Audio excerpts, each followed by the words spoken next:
Saudari-saudaraku yang terkasih, berjumpa kembali bersama saya Inspirasiku di Antara. Renungan harian Sabtu 11 Desember, Pekan Advent yang kedua. Semoga di akhir pekan ini kita bersama keluarga, komunitas kita selalu dalam keadaan baik, sehat, dan bersemangat. Marilah kita bersama-sama mengawali renungan kita dengan tanda kemenangan Kristus. Dalam nama Bapa dan Putra dan Roh Kudus. Amin. Allah Bapa yang Maha Kasih, Engkau telah mengutus Yesus Kristus yang dinantikan oleh para nabi. Semoga kami semakin mengimaninya dalam hidup sehari-hari. Sebab dialah Tuhan pengantara kami yang bersama dengan Dikau dalam persatuan Roh Kudus, hidup dan berkuasa Allah sepanjang segala masa. Amin. Dalam nama Bapa dan Putra dan Roh Kudus. Amin. Inspirasi kita hari ini dari Injil Suci menurut Matius bab 17 ayat 10 sampai 13. Marilah kita baca bersama-sama dan kita renungkan. Ketika Yesus dan murid-muridnya turun dari gunung, para murid bertanya kepadanya, "Mengapa ahli-ahli Taurat berkata bahwa Elia harus datang dahulu?"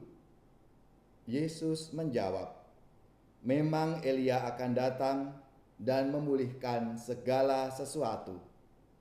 Dan aku berkata kepadamu, Elia sudah datang,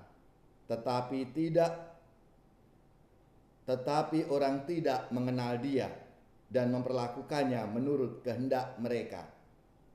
Demikian pula Anak Manusia akan menderita seperti mereka." Pada waktu itu mengertilah murid-murid Yesus bahwa ia berbicara tentang Yohanes Pembaptis. Demikianlah sabda Tuhan. Terpujilah Kristus.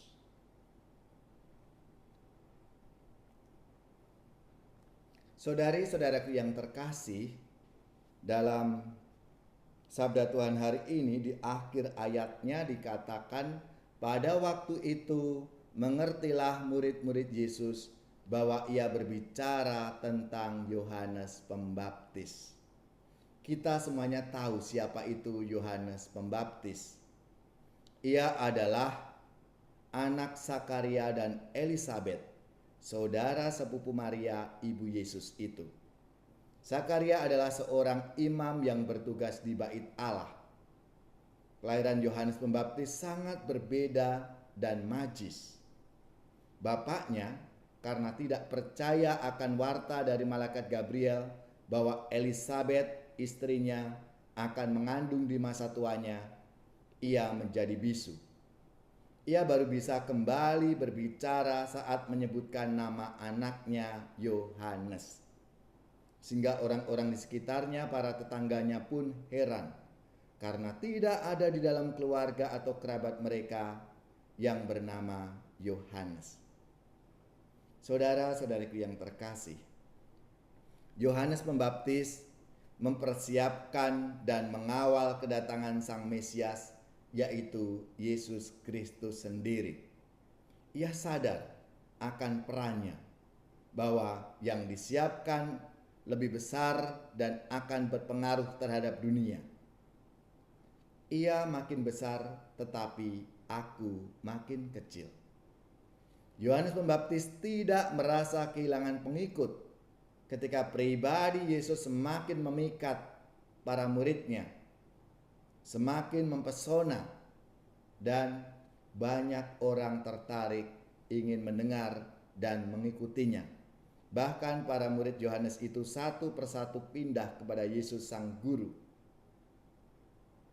Dalam pengajaran, hidup, dan tindakan yang sungguh membuat para murid itu terpesona. Saudara-saudariku yang terkasih, apa yang bisa kita renungkan dari pribadi dan hidup Yohanes Pembaptis itu? Terlebih bagi mereka atau kita semua yang punya nama pelindung Yohanes Pembaptis. Kita bisa belajar dari kesederhanaan, kerendahan hatinya, serta semangat juangnya dalam mewartakan pertobatan. Dan kita tahu tokoh Yohanes ini muncul pada masa Advent. Maka mari kita menghidupkan semangatnya dalam hal kesederhanaan hidup, kerendahan hati dan perjuangan kerasnya dalam diri kita masing-masing, di tengah-tengah keluarga, komunitas, dan dimanapun kita berada. Sehingga kita semakin layak, semakin pantas untuk menyambut kedatangan Sang Mesias, Juru Selamat kita. Angkatlah kepalamu, gapura nan megah, sambutlah Raja yang besar di dalam kotamu. Siapa nama Sang Raja? Dia Tuhan kekal, Allah perkasa nan gagah yang maha mulia.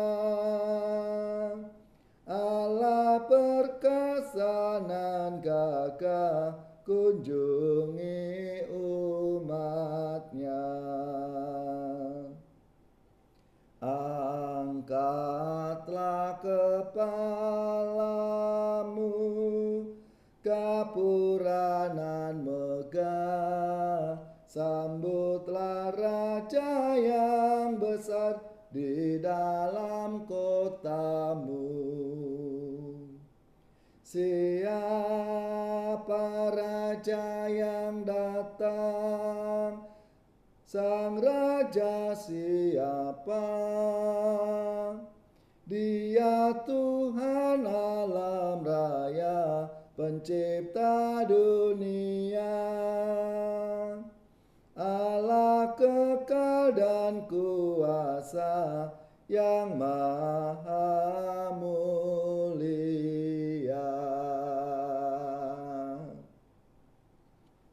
Semoga saudara-saudari sekalian, keluarga-keluarga, orang-orang yang kita doakan, mereka yang sakit, yang menderita, seluruh tugas, belajar, pekerjaan, usaha, serta karya pelayanan kita, dibimbing, dilindungi, dan diberkati oleh Allah yang Maha Kuasa, Bapa dan Putra dan Roh Kudus. Amin.